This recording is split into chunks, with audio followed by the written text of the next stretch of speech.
میری امت نے کیا کیا تھا؟ قرآن کو چھوڑ دیا، قرآن کو چھوڑ دیا تھا۔ قرآن کے چھوڑنے کا مطلب یہ نہیں کہ قرآن کا انکار کر دے یا احادیث کا انکار کر دے، بلکہ قرآن چھوڑنے کا مطلب یہ ہے کہ اس کو عمل میں نہ لائیں، اس کے مطابق عمل نہ کریں، یہ بھی چھوڑنا ہی ہے۔ قرآن کو آج ہم نے چھوڑ دیا ہے۔ ہماری مثال کیسی ہے جانتے ہیں؟ اس بندے کی طرح ہے جس بندے کو ڈاکٹر نے کوئی علاج تجویز کر کے کچھ پرچی میں لکھ کے دے دیا کہ فلانے فلانی دوائی فلانے وقت میں لے لینا، وہ آدمی نہ دوائی خریدتا نہ گولی لیتا، اس پرچی کو جیب میں ڈال کر کے چاروں طرف گھوم رہا ہے اور وہ کہہ رہا ہے کہ اس پرچی کی وجہ سے ہمیں شفا مل جائے گی۔ آج ہماری صورتحال بالکل یہ صحیح ہے۔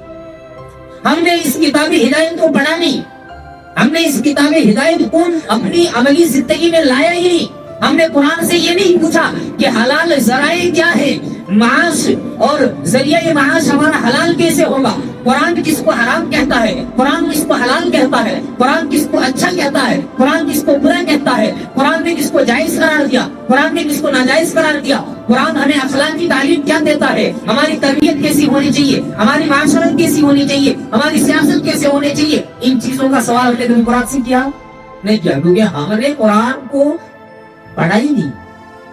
قرآن ہم نے پڑھنے کی کوشش کری تو ہمیں ایسا دلایا گیا کہ بھئی آپ قرآن کو سمجھ نہیں سکتے ہو، تو یہ قرآن کو چھڑوانے والا کام نہیں ہوا۔ قرآن صرف ہم نے کیا سمجھا کہ علماء حفاظ پڑھیں گے، عام آدمی نہیں پڑھتے ہیں، جس کا نتیجہ یہ ہے کہ آج ہم دین سے اتنے دور ہو گئے کہ ہماری جو نوجوان نسل ہے، ہماری جو بچیاں ہیں، وہ دل کے داغ کی شکار ہو رہی، مرتد ہو جا رہی۔ یہ نقصان ہے دین سے دوری کا، یہ نقصان ہے دینی تعلیم نہ لینے کا، یہ نقصان ہے قرآن کو نہ پڑھتے سمجھنے کا، یہ نقصان ہے کتاب اللہ کے ساتھ فرمان مصطفیٰ صلی اللہ علیہ وسلم نہ پڑھنے کا، کہ آج ہمارے گھروں میں غیروں کے طور طریقے زیادہ پائے جاتے ہیں، ہمارے اسلامی طریقے کم پایا جاتا ہے۔ ہمیں یہ تک نہیں معلوم ہے کہ اگر ایک آدمی گھر سے باہر نکلے تو اس کو کیسے نکلنا چاہیے اور اس کو کیا پڑھنا چاہیے، اکثر لوگوں کو نہیں معلوم ہے۔ یہ معلوم نہیں ہے کہ کھانے کی تعلیم اور تربیت میرے محبوب حضرت محمد مصطفیٰ صلی اللہ علیہ وسلم نے ہمیں کیسے دی تھی۔ آپ کی تربیت کا نتیجہ تھا نا کہ وہ اکھڑ جاہل قسم کے لوگ تھے جو سیدھے راستے پر آ گئے ہیں۔ تربیت کس نے دی تھی؟ محمد مصطفیٰ صلی اللہ علیہ وسلم نے، اور وہ تربیت آج بھی موجود ہے احادیث کی شکل میں۔ آج ہمیں پڑھنے کی ضرورت ہے۔ دین سے دوری کا نتیجہ یہ ہے کہ ہمارے اندر اختلاف پایا جاتا ہے، ہم اقتصادی طور پر بھی، سیاسی طور پر بھی، اجتماعی طور پر بھی انتشار کے شکار ہیں، اور ہم اتنے مظلوم اور مقہور ہیں کہ ہم اتنی کثیر تعداد میں ہونے کے باوجود غیر قومیں ہمارے اوپر ویسے ٹوٹ پڑتی ہیں جیسے بھوکا آدمی کھانا دیں کے دسترخوان کے اوپر ٹوٹ پڑتا ہے۔ اس کا ذمہ دار ہم خود ہیں۔ ہم نے کبھی قرآن سے پوچھا نہیں، ہم نے دین کی تعلیم لینے کی کوشش نہیں کی، ہم نے یہ جاننے کی کوشش نہیں کی کہ پیارے محبوب صلی اللہ علیہ وسلم نے جو اتنی محنت کیے، یہ جو تعلیم دیے، آپ کے شاگردوں نے زندگیاں قربان کر دی، اس قربانی کے بدلے میں ان کو کیا ملا، ہم نے اس کے بارے میں کبھی غور و فکر نہیں کیا۔ ہمیں کامیابی چاہیے، کامیاب ہر کس کو چاہیے، یہ کوئی نئی بات نہیں ہے، لیکن اصل کامیابی کیا ہے؟ آپ کا بینک بیلنس اچھا ہو، 2-4 کاریں اور گاڑیاں ہو، بنگلے ہو، تھوڑی بہت سستی عزت اور شہرت مل جائے، اس کو ہم کامیابی سمجھتے ہیں۔ یہ کامیابی نہیں ہے، یہ وہ وہم ہے، یا یوں کہہ لیں کہ یہ وہ دھوکہ ہے جو شیطان ہمیں دے رہا ہو۔ اصل کامیابی کیا ہے؟ فمن زحزح عن النار وادخل الجنہ فقد فاز۔ اصل کامیابی یہ ہے کہ آدمی جہنم سے بچا لیا جائے اور جنت میں داخل کر دیا جائے، یہی سب سے بڑی کامیابی۔ اصل کامیابی تو یہی ہے۔ 1 منٹ کے لیے سوچ کے دیکھیے کہ ہم مسلمان گھرانے میں پیدا ہوئے ہیں، ہمارا ایک عمل بھی مسلمانوں والا عمل ہے کیا؟ پیارے محبوب علیہ الصلوۃ والتسلیم کی جو تعلیم ہے، اس تعلیم کے مطابق ہم عمل کرتے ہیں کیا؟ ایک پل کے لیے اپنے غریبان میں جھانک کے دیکھو، اندازہ ہو جائے گا کہ بھئی ہم مسلمان صرف نام پہ ہیں، ہمارا عمل اسلام کے خلاف ہی ہے، جس کا نتیجہ یہ ہے کہ آج ہم دین سے دور ہو گئے، جس کا نتیجہ یہ ہے کہ آج ہم نے حلال و حرام کے درمیان جو امتیاز اور فرق تھا اس کو ہم نے کھو لیا۔ آج ہماری ایک ہی جو ہے سوچ ہے کہ جہاں سے آ رہا ہے جیسے آ رہا ہے بس لپیٹ لو سمیٹ لو والا معاملہ ہے، نہ ہی ہم حلال کا نہ ہی حرام کا کوئی فکر کرتے ہیں، نہ ہی ہمیں اس کے لیے کوئی جستجو ہے اور نہ ہی کوئی محنت ہے۔ حلال کے لیے ہمارے اسلاف نے کتنی زیادہ کوششیں کی اور ان کی یہ کوشش ہوتی تھی کہ حرام کا ایک دانہ ہمارے پیٹ میں نہ جائے۔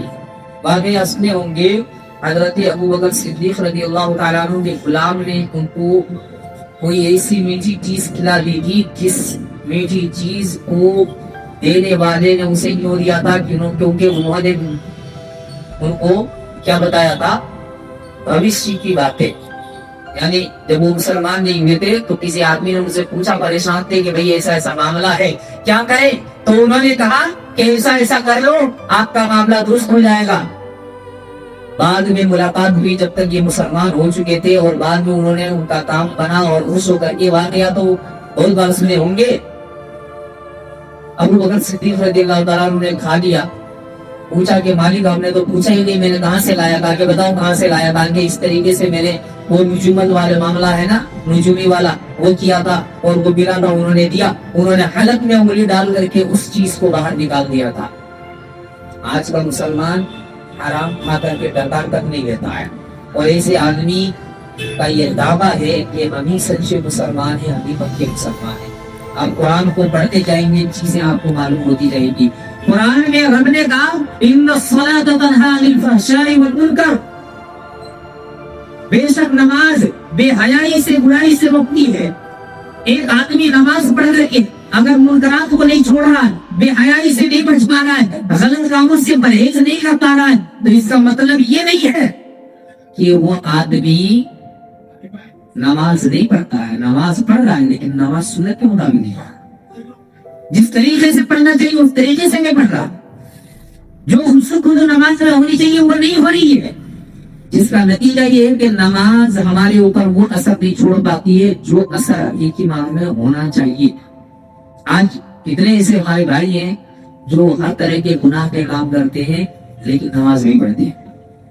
نماز کو اسے پڑھیں جیسے پیارے محبوب صلی اللہ علیہ وسلم پڑھتے تھے، صلو کما رأیتمونی اصلی، ویسے نماز پڑھو جیسے پیارے محبوب صلی اللہ علیہ وسلم نے پڑھا۔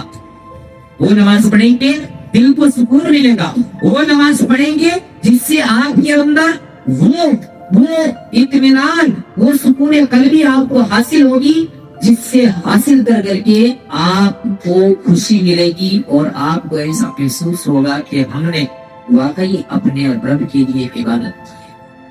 دین سے دوری کے نتیجے بہت ہوئے ہیں۔ آپ قرآن کو جب پڑھیں گے تو کتنی ایسی امتیں آئی جو پہلے عروج میں تھی، بعد میں اپنے کرتوتوں کی وجہ سے زوال کو پہنچ گئی، چاہے وہ قوم عاد ہو، قوم ثمود ہو، قوم لوط ہو۔ قرآن پڑھتے ہیں، واقعات سنتے ہیں یا واقعات پڑھنے کی کبھی کوشش کیجئے کہ ان واقعات کے ذریعے سے رب العالمین نے ہمیں کیا سبق دیا ہے اور کیوں اتارا گیا ہے۔ اتارا اسی لیے گیا ہے کہ یہ قومیں بلندیوں میں تھی لیکن انہوں نے جو شریعت کو چھوڑا، انہوں نے اپنے نبی کی تعلیمات کو چھوڑا، انہوں نے دین سے دوری اختیار کر لی، انہوں نے منمانے طریقے سے جینے کی کوشش کی، انہوں نے خواہشات کی تکمیل کے لیے حرام و حلال کو چھوڑ دیا، انہوں نے خواہشات کی تکمیل کے لیے رب کی نافرمانی کی، شریعت کو پس پشت ڈالا، تو نتیجہ یہ نکلا کہ دنیا کے لیے یہ لوگ، بعد میں آنے والوں کے لیے یہ لوگ عبرت کا سامان بنا دیے گئے۔ اتنی بڑی بڑی قومیں ہوئی ہیں پاورفل، لیکن نتیجہ ہمارے سامنے ہے۔ قرآن کو کبھی پڑھ کے دیکھنا، وہ صورتحال جو تھی نا، آج مسلمانوں میں وہ چیز آ گئی بدقسمتی سے۔ آج ہمارے گھر میں قرآن ضرور ہوتا ہے لیکن قرآن کو ہم نے کس لیے رکھا ہوا ہے؟ یا تو برکت کے واسطے رکھا ہوا ہے یا جھاڑ پھونک کرنے کے لیے رکھا ہوا ہے۔ اس کے علاوہ قرآن کو کیا کرتے ہیں اور بہت بڑھا کر کرتے ہیں تو ہم تھوڑا روک تلاوت کر لیتے ہیں، اس کو سمجھنے کی کوشش نہیں کرتے۔ قرآن سمجھنے کے لیے اترا ہے اور اتارا گیا ہے۔ جس امت کے لیے اول روز ہی رب العالمین نے پہلی وحی جب نازل کری تھی تبھی تعلیم کی بات کی تھی، پڑھائی کی بات کی تھی نا۔ اکثر لوگوں کو معلوم ہوگا پہلی وحی کیا ہے؟ اقرأ باسم ربک الذی خلق. پڑھائی سے شروع ہوا ہے یہ سید محمدی. اور آج حالات یہ ہے کہ ہم دین سے اتنا دور ہے اور تعلیم سے اتنا دور ہے, تعلیمی پستی کی حال کو بیان بھی نہیں کیا جا سکتا.